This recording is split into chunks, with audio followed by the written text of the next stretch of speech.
Hey, it's PVSB with the CPG Guys. You know, we talk a lot about this on the show. For CPG marketers today, it's not just about reaching consumers. It's about connecting with them meaningfully at every touch point. Here's the reality. Shopping isn't just an event anymore. It's woven into daily life.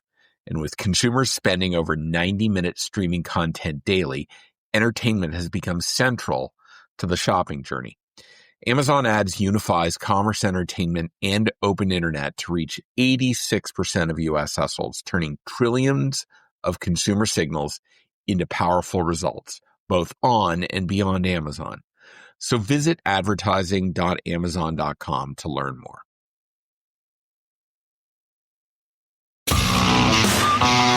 Hello, it's December 23rd, 2025. Welcome to episode 16 of the Commerce Riff with the CPG Guys, our weekly short segment, snackable 10 minutes of content, audio and video. We hope you enjoy our curated stories. I'm, of course, your co-host, PVSB. I'm joined by Paparaj himself, the man called Shri. He's co-founder and CRO of Think Blue Consulting. How you doing, brother? What's up? I'm doing great, Peter. Very busy next 4 days, but we're headed to India and the Maldives for a much-needed rest. Been a hectic, crazy, wild month between tour, work. I know you're coming to La La Land. Say more.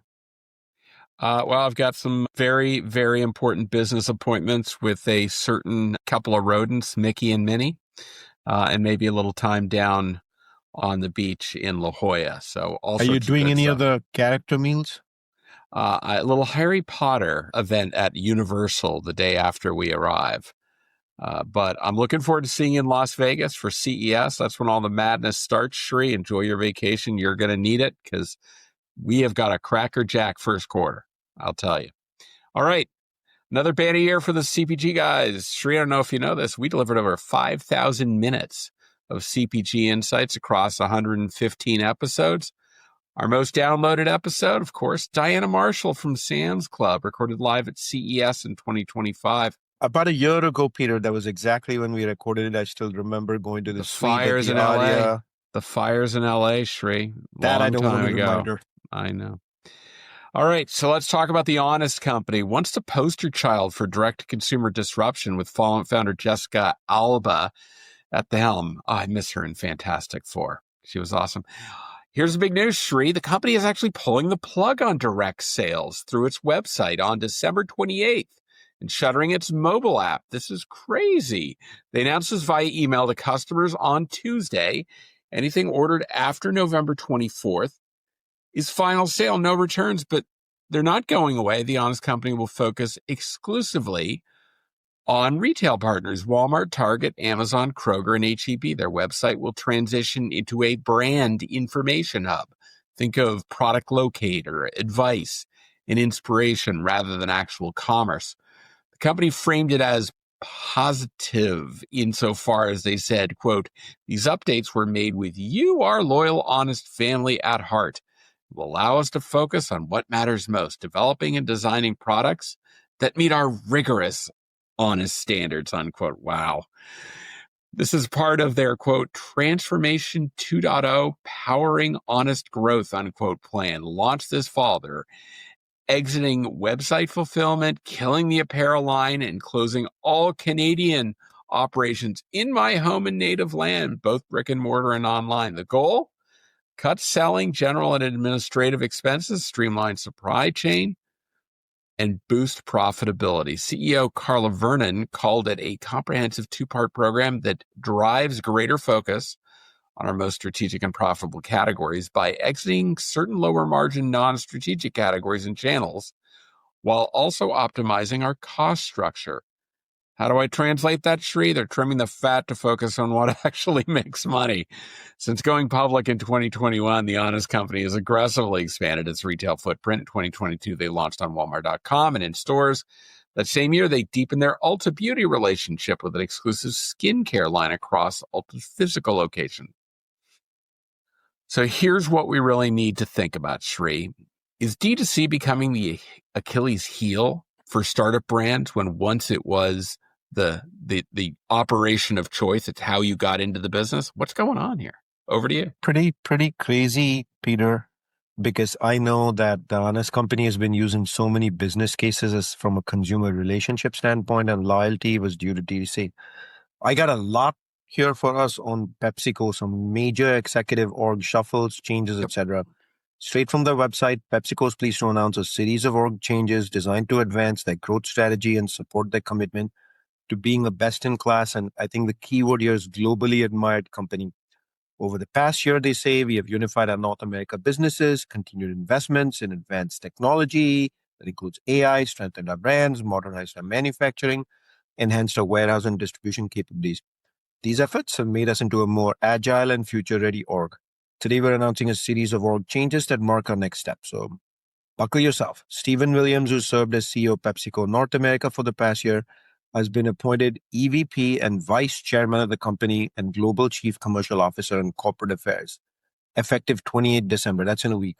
In this new role, he will focus on building a unified selling org, developing a global strategy to accelerate growth for the away-from-home businesses, and engaging stakeholders to support the growth in the US and around the world. Obviously, with Stephen stepping into his new position, the North America CEO seat opens up. That will be taken by Ram Krishnan.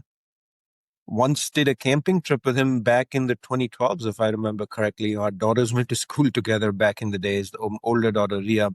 And he will take that position effective December 28th as well. Aggressive agenda for him is accelerating the integration of foods and BevOps, where it creates value enablers to better meet the need of both consumers and customers, they say. Ram has a strong record of success at PepsiCo, building momentum in US beverages through portfolio innovation, all the acquisitions they've done, and go-to-market transformations. His experiences across categories, geographies, and functions should enable him to approach his work on an end-to-end consumer-first mindset. Now, who's in his org? Rachel Ferdinando, CEO of US Foods, that's Frito. Mike Del Pozo will now be president of the US Beverages, a role that Ram himself has done in a previous life and the one that Ram was occupying. Greg Roden will head North America supply chain. He was already in that role. And our old friend from a past life at IRI, Brian Santee, will lead the US commercial and go-to-market teams as CCO for the US. And then finally, Latin America, Athena Caniora, it will be the new CEO, in addition to a role as Chief Strategy and Transformation Officer, again, effective December 28th, succeeding Paula Santilli, who's retiring after 35 years at PepsiCo. A lot going on, Peter, but they needed change. Business doesn't look too healthy based on several analyst reports. What's next? Well, more executives change at another major company. Kraft Heinz just announced a major CEO change. Our friend Steve Callane is taking the reins effective January 1st. He'll join the board of directors and lead Global Taste Elevation Company, one of the two companies emerging from the Kraft Heinz planned separation into two publicly traded entities. Carlos Abrahams Rivera stepping down on January 1st, but will stay on as an advisor through March 6th to smooth the transition. I'm honored to be joining Kraft Heinz as CEO at such a pivotal and exciting time. Callane said, like millions of people around the world, I have a deeply personal connection to the Kraft Heinz brands, dating back to my childhood. He called the planned separation a strategic accelerator that will unlock the immense opportunity in front of us. The guy knows CPG, Shri. I mean, he knows CPG, right? Most recently, he was the chairman, president, and CEO of Kellanova, up until the Mars acquisition that is closed, and under his leadership, Kellanova became a global snacking powerhouse. They acquired Pringles, Cheez-It, Pop-Tarts, international Kellogg's brands. He also orchestrated Kellogg's separation from its North American cereal business, creating Kellanova in the process. I remember when that happened, I was sitting at Cornell University in the omnichannel leadership course with a whole bunch of people from Kellogg sitting behind me. They all had to leave the room for the big announcement. It was quite before that, he had senior roles at Nature's Bounty, Coca-Cola, and AB InBev over 30 years in the industry. With Kraft Heinz splitting into two companies and bringing in a CEO who's already executed a successful separation at Kellogg's, it's clear they're betting big on this restructuring strategy. The question is, can Callane replicate his Kellanova success with an even more iconic but arguably more challenged portfolio? Shri, close it out for us. Yep. Before I do this last topic, I want to declare I'm not an employee of General Mills, haven't been since May 2024. I have no access to confidential information. And everything Peter and I do here, analysis is based on industry publicly available info.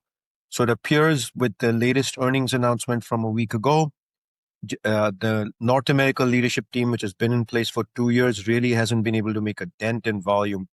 So from investing.com, UBS maintained its sell rating, which is not exactly a aha moment, and a $47 price target on General Mills stock following the company's fiscal second quarter earnings report, despite the stock trading at 48.04.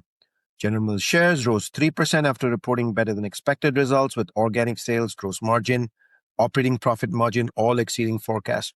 The company reiterated its full year guidance for fiscal 26, which ends in May of 26. The positive movement comes despite the stock's challenging year, with a whopping negative minus 20.12 year-to-date total return. While it's not alone in a series of CPG companies, this one that just does stand out. UBS noted that while volume growth in North America retail was encouraging, questions remain about whether consumption will improve as category growth remains challenged and competitors will focus on affordability. The investment firm acknowledged some favorable timing and supply chain benefits contributed to the quarterly performance, but highlighted the cautious third quarter outlook, especially regarding profitability. General Mills stock trades at an EPS of 10.3 times earnings versus its 5-year historical average at about 16 times. Needless to say, that would make it an attractive purchase based on analyst estimation on an absolute basis, but more expensive on a relative basis compared to history, according to UBS. Investing Pro analysis indicates the stock is undervalued based on its fair value model, with a notable 5.01 dividend yield. Obviously, stock price is low. Dividend has been pretty good. Yield is going to be high. The company has maintained dividend payments for 55 consecutive years. Congratulations to General Mills, a key consideration for some income investors. For deeper insights into the valuation and 12+ additional pro tips, investors can access the comprehensive pro research report available from the company, Investing Pro. It covers all 1,400 plus top equities with expert analysis. While Peter closes out. Yeah, Shri, I got to say with General Mills, they obviously divested themselves of a number of portfolio brands. They got rid of Hamburger Helper a couple of years ago, the dealing of Yoplait to Lactalis, and a couple of others. And with a low stock price, the question becomes, are they an appealing target and possibly even to be further carved up and divvied out? Not great times in Golden Valley. All right, as we wrap up, a reminder to catch up with our recently released episodes featuring Dollar General's Angela Martin and Crunch Fitness discussing how fitness marketing works. We have another special from Dollar General this week, straight from one of the DG Market stores. All right, folks, that's our take on relevant commerce happenings from so many announcements in the past week. We wanted to make sure you got them in the Riff. We hope you enjoyed it. Please do click like our posts on all platforms. Follow us on LinkedIn, Instagram, Facebook, TikTok, and now YouTube. Reminder, both Shri and I are out next week, and there is no December 30th episode. We'll be back with the Riff on January 6, 2026. A very happy new year from the CPG Guys. Happy New Year, y'all. The content in this podcast episode is provided for general informational purposes only. By listening to our episode, you understand that no information contained in this episode should be construed as advice from CPG Guys LLC or the individual author, hosts, or guests, nor is it intended to be a substitute for research on any subject matter. Reference to any specific product or entity does not constitute an endorsement or recommendation by CPG Guys LLC. The views expressed by guests are their own, and their appearance on the program does not imply an endorsement of them or any entity they represent. The views expressed by CPG Guys LLC do not represent the views of their employers or the entity they represent. CPG Guys LLC expressly disclaims any and all liability or responsibility for any direct, indirect, incidental, special, consequential, or other damages arising out of any individual's use of, reference to, or inability to use this podcast or the information we present in this podcast.